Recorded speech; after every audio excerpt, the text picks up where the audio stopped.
بسم الله الرحمن الرحيم نحمده ونصلي ونسلم على رسوله الكريم أما بعد فأعوذ بالله من الشيطان الرجيم بسم الله الرحمن الرحيم وإن تعدوا نعمة الله لا تحصوها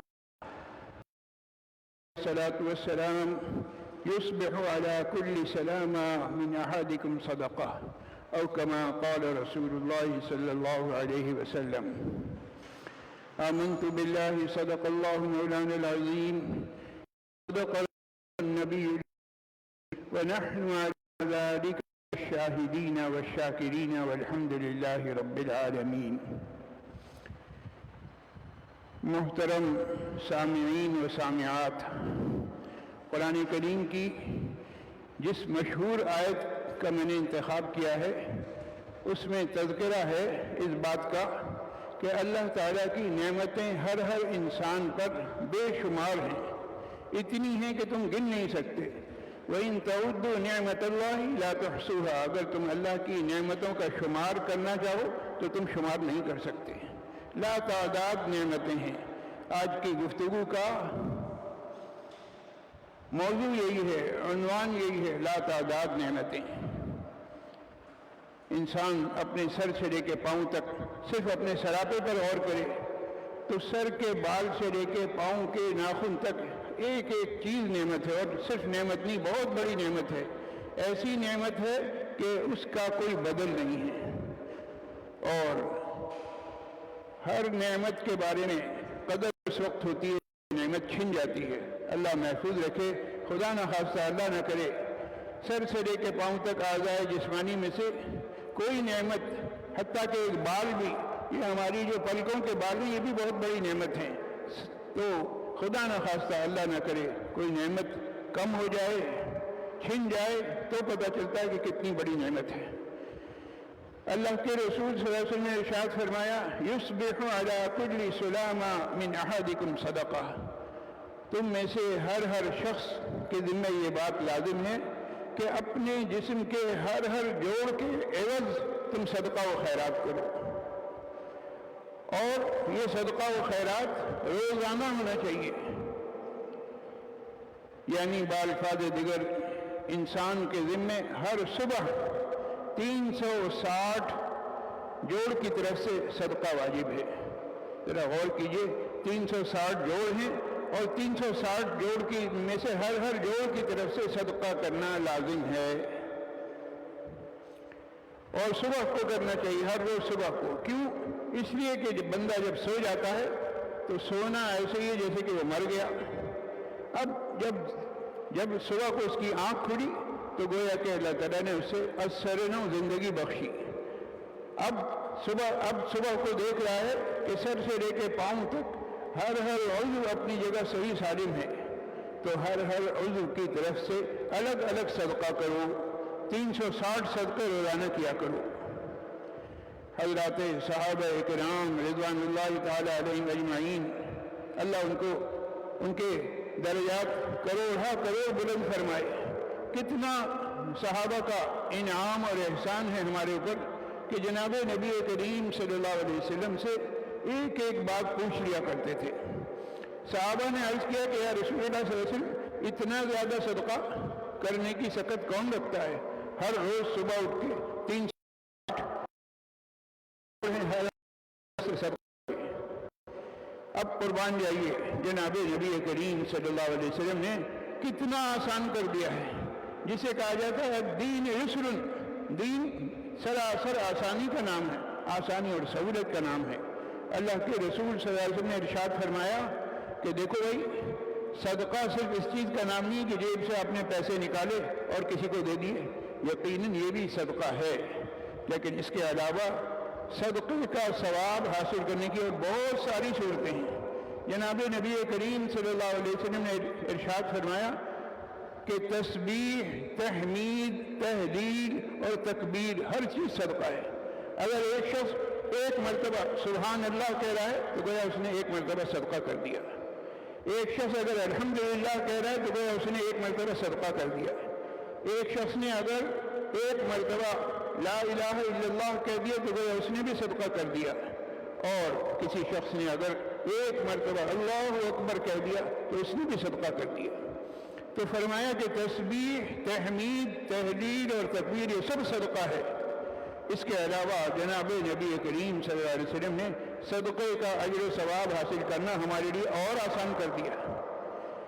فرمایا اماطۃ الاذی عن الطریق صدقہ، راستے میں کوئی تکلیف دہ چیز پڑی ہوئی ہے، کوئی پتھر ہے، کوئی کانٹا ہے، کوئی ایسی چیز ہے جس سے دوسرے کو تکلیف ہو سکتی ہے، تو دوسرے کو تکلیف سے بچانے کے لیے اس تکلیف دہ چیز کو راستے سے ہٹا دینا، فرمایا یہ بھی صدقہ ہے۔ ذرا غور کیجئے کہ صدقے کا اگر ہم ثواب حاصل کرنا چاہیں تو کتنا آسان ہے صدقے کا ثواب حاصل کرنا۔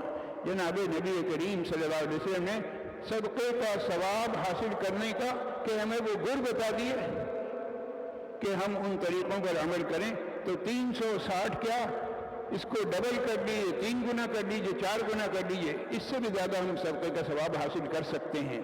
لیکن کمی کس چیز کی ہے کہ ہم سنتے ہیں لیکن عمل نہیں کرتے۔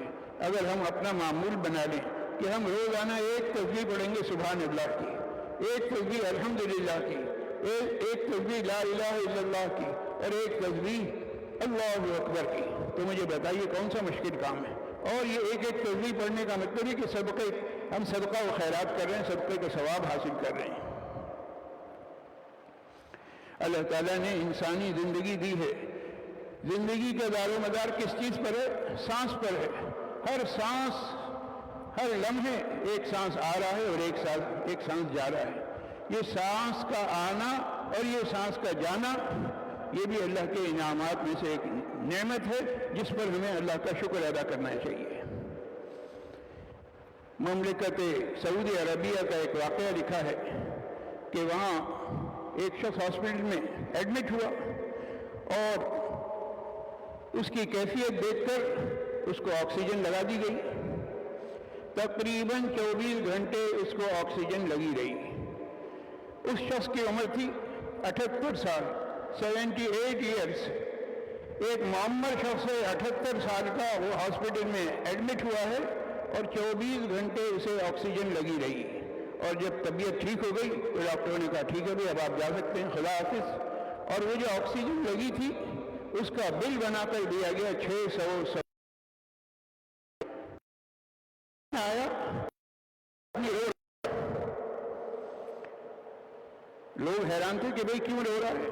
ڈاکٹروں نے یہ سمجھا کہ شاید اس بل میں جو رقم موجود ہے 600 ریال یہ بہت زیادہ ہے اور یہ شخص شاید ادا نہیں کر سکتا۔ تو اس سے پوچھا کہ بھئی کیا بات ہے، کیا پیسے زیادہ ہیں تم ادا نہیں کر سکتے؟ اس نے کہا کہ نہیں۔ ڈاکٹر کی غلط فہمی دور کر دی۔ اس نے کہا کہ میں بل کی رقم دیکھ کر رو نہیں رہا ہوں، بل کی ادائیگی تو میں بہت آسانی سے کر سکتا ہوں، اللہ تعالیٰ نے مجھے بہت مال دیا ہے، لیکن میں یہ دیکھ کر حیران ہوں کہ صرف 24 گھنٹے ہاسپٹل میں مجھے آکسیجن ملی ہے تو اس کا بل مجھے 600 ریال پے کرنا پڑ رہا ہے، جبکہ اللہ تعالیٰ نے گزشتہ 78 سال سے بغیر کسی معاوضے کے اللہ تعالیٰ مجھے آکسیجن فراہم کر رہا ہے۔ وہ اللہ تعالیٰ آکسیجن فراہم کر رہا ہے، اسی کی بنیاد پر میں زندہ ہوں، اور اب تک اللہ تعالیٰ نے مجھ سے ایک ٹیڑھی پائی کا بل اللہ تعالیٰ کی جانب سے نہیں آیا۔ لہذا یہ سوچ کر رو رہا ہوں کہ اللہ تعالیٰ نے مجھ پر کتنا احسان کیا ہوا ہے۔ اللہ رب العزت کا جتنا بھی شکر ادا کیا جائے کم ہے۔ کیوں؟ اس لیے کہ اس نے، اللہ رب العزت نے ہمیں آکسیجن عطا کی ہوئی ہے اور آکسیجن کے ذریعے سے ہماری سانسوں کی ڈور کو باندھے ہوئے ہے، اور اس کا اللہ تعالیٰ کوئی معاوضہ ہم سے نہیں لے رہے، کوئی بل بن کے نہیں آ رہا، چاروں طرف نعمتیں ہی نعمتیں ہیں۔ انسان اگر غور کرے تو نعمتوں کے انبار ہے۔ قرآن کریم کی صورت کہہ رہی ہے فَبِأَيِّ آلَاءِ رَبِّكُمَا تُكَذِّبَانِ، اے جن و انس تم کس نعمت کو جھٹلاؤ گے؟ تو ضرورت اس بات کی ہے کہ اللہ کی نعمتوں کا استحضار کیا جائے، اللہ کی نعمتوں کو یاد رکھا جائے، اللہ کی نعمتوں کو یاد کر کے ایک ایک نعمت پر شکر ادا کیا جائے۔ اگر تم شکر ادا کرو گے تو اس میں تمہارا ہی فائدہ ہے۔ حضرت لقمان علیہ السلام سورہ لقمان میں فرمایا وَلَقَدْ آتَيْنَا لُقْمَانَ الْحِكْمَةَ أَنِ اشْكُرْ لِلَّهِ وَمَنْ يَشْكُرْ فَإِنَّمَا يَشْكُرُ لِنَفْسِهِ، ہم نے حضرت لقمان کو حکمت دی، کیوں؟ تاکہ وہ اللہ کا شکر ادا کریں، اور پھر بندوں میں سے اگر کوئی شخص شکر ادا کر رہا ہے تو فرمایا وہ اللہ پر احسان نہیں کر رہا، یہ شکر جو شخص ادا کر رہا ہے وہ اپنا ہی فائدہ ہے، کیونکہ جس نعمت پر شکر ادا کرو گے اللہ تعالیٰ وہ نعمت بڑھا دیں گے۔ اب ساری نعمتوں کو بڑھانا ہمارے ہاتھ میں ہے، جو نعمت اللہ کی ملے اس نعمت پر ہم شکر ادا کرتے جائیں، انشاءاللہ العزیز اللہ رب العزت کی جانب سے انعامات میں مزید اضافہ ہوتا جائے گا۔ اللہ تعالیٰ اس بات کو سمجھنے کی ہمیں توفیق نصیب فرمائے اور اس کے مطابق عمل پیرا رہنے کی مجھے بھی توفیق نصیب فرمائے اور سننے والوں کو بھی۔ وآخر دعوانا الحمدللہ۔